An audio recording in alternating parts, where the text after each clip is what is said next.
बिस्मिल्लाहिर्रहमानिर्रहीम। अस्सलाम वालेकुम नाजरीन, मैं हूं एडवोकेट शाहजेब आजम और आप देख रहे हैं मेरा यूट्यूब चैनल।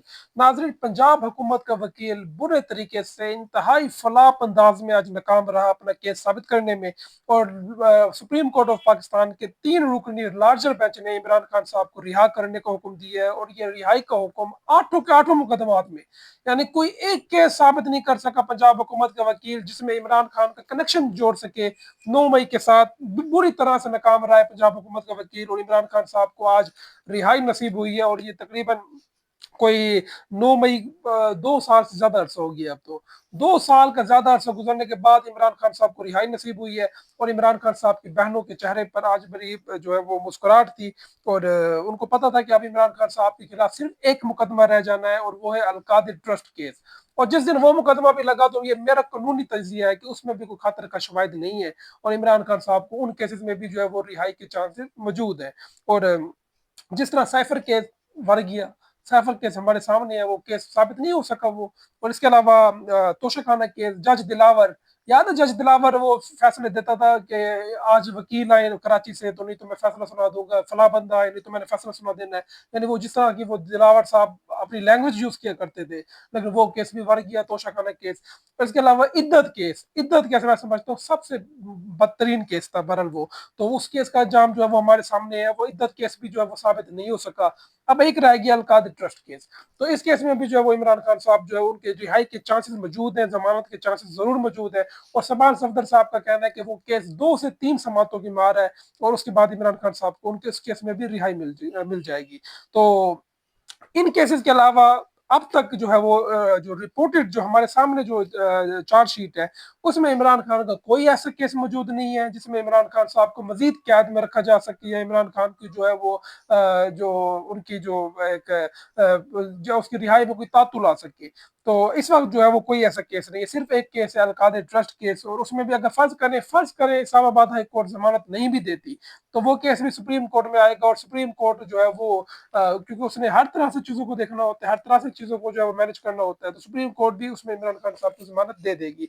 लेकिन बहरहाल जनाब, मैं एक चीज मैंने आपको बताना चाहता हूँ कि लाहौर हाई कोर्ट ने अपने केस में मैरिट को डिस्कस किया, और सुप्रीम कोर्ट ऑफ पाकिस्तान ने लाहौर हाई कोर्ट का फैसला कलअदम करार दिया और बड़ी सख्त ऑब्जर्वेशन दी।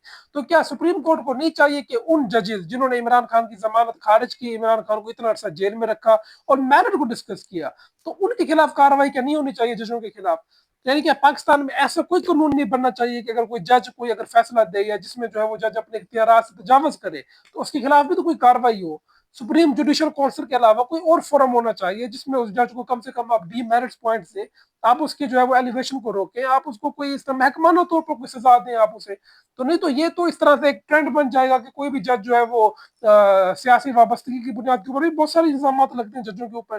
तो इस तरह का ट्रेंड सेट होना चाहिए। सुप्रीम कोर्ट को चाहिए कि खासतौर पर ऐसे जजेस उनकी कारकर्दगी का जायजा लें जो अपने इख्तियार से तजावज करते हैं, जो अपने इख्तियार को नाजायज तौर पर इस्तेमाल करते हैं। उनके खिलाफ बाकायदा ना सिर्फ कार्रवाई होनी चाहिए, बल्कि उनको जो है वो उनके एलिवेशन को रोकना चाहिए, उनको डीमेरिट्स पॉइंट्स देने चाहिए, और इसके अलावा उनको उनके ओहदों से भी बर्खास्त करना चाहिए। तो ये इस तरह का जो है वो एक कानून लाजमी बनना चाहिए, क्योंकि इस तरह जजेस के ऊपर चेक एंड बैलेंस होगा। सुप्रीम कोर्ट कैटेगोरिकली कह रही है कि लाहौर हाई कोर्ट मैरिट को डिस्कस नहीं कर सकती थी, लेकिन सुप्रीम कोर्ट कार्रवाई करने से कासिर है। लाहौर हाई कोर्ट का वो जज, मुझे याद है कि मैं उस दिन मैं मौजूद था और मैं रिपोर्टिंग कर रहा था कि लाहौर हाई कोर्ट के जो जज साहब हैं वो बार बार कभी उठ के जाते हैं, जी मैं फैसला बस अभी आया फैसला सुनाऊंगा, तो 6 बजे वापस आए फैसला नहीं सुनाया, कह रहे जी अभी तक फैसला महफूज है। फिर रात के 8 बजे कहा जी मैं फैसला सुनाऊंगा, फिर फैसला नहीं आया। फिर अगले दिन कहा जी मैं फैसला सुनाऊंगा, अगले दिन भी नहीं आया। फिर उसके बाद 2 दिन बाद फैसला आया, और जस्ट यही आकर कहा कि जमानत रिजेक्टेड, यानी बेल रिजेक्टेड। तो अब इस बेल रिजेक्ट करने के लिए जो है वो जज साहब को कम से कम कोई पूरा दिन लग गया था, जो ये दो अल्फाज कहते कहते। उसके बाद डिटेल जजमेंट भी बाद में आई। तो यानी जब इस तरह की सूरत हो, तो क्या सुप्रीम कोर्ट को नहीं चाहिए कि वो इन जजों के खिलाफ कार्रवाई करे? और चाहे आप इमरान खान के केसेस से हट ये तो चलो पॉलिटिकली केसेस है ना, इनके ऊपर इल्जाम भी लगता है कि ये पॉलिटिकली मोटिवेटेड केसेस है।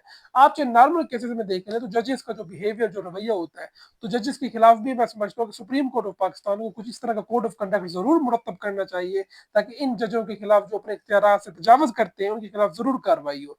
पर जनाब, आज की अपडेट ये है कि सुप्रीम कोर्ट ऑफ पाकिस्तान ने इमरान खान को रिहा करने का हुक्म जारी कर दिया है, और अब इमरान खान के खिलाफ सिर्फ एक मुकदमा बाकी रह गया है, यानी सिर्फ एक रिहाई ایک قدم دور ہے عمران خان کی، اور اس کے بعد جو ہے وہ القاعدہ ٹرسٹ کیس میں جیسے یہ سزا معطل ہوگی عمران خان صاحب کو رہا کر دیا جائے گا۔ تو جناب یہ جی اب تک کی اپڈیٹس، مجھے میرے اگلی ویڈیو تک کے لیے اجازت دیجیے، اللہ حافظ۔